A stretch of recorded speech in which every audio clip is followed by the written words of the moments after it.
Hi friends, मैं प्रियंका उपाध्याय आप सबके समक्ष एक पैट्रियोटिक सॉन्ग कम पोयम लेकर आई हूँ जिसका शीर्षक है एक युवती।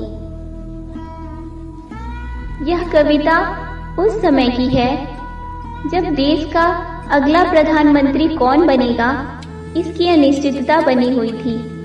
भारत भूमि असुरक्षित महसूस कर रही थी, सोच रही थी कि मेरी रक्षा का दायित्व किस पर होगा, क्योंकि पंडित जवाहरलाल नेहरू की मृत्यु हो चुकी थी।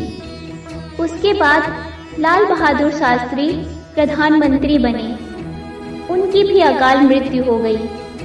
देश की स्थिति बड़ी ही डामाडोल थी। उसी समय की परिस्थिति को कवि इस कविता में दर्शाने की कोशिश कर रहा है।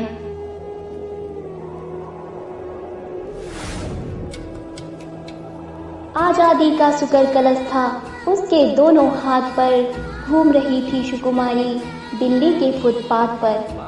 तन था गोरा स्वर्ण सरीखा पर मन बहुत मलिन था, पूनम के चंदा सा मुख था लेकिन आबाहीन था।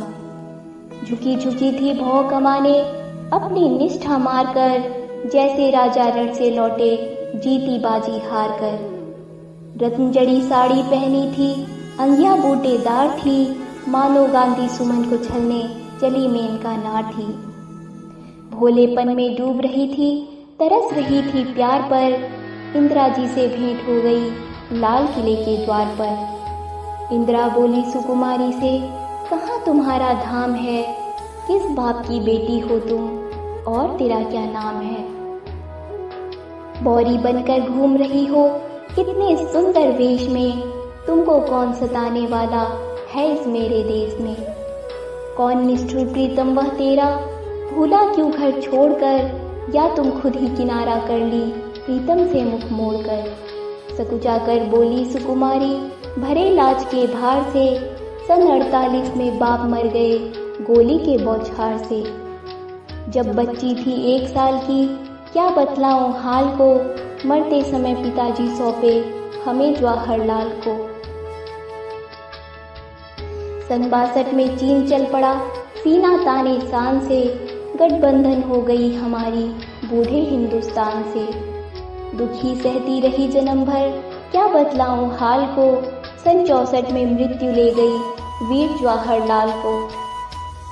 सन 65 में उठी बवंडर पापी पाकिस्तान से, क्या बतलाऊं जान रही हो सुन लो देवी कान से।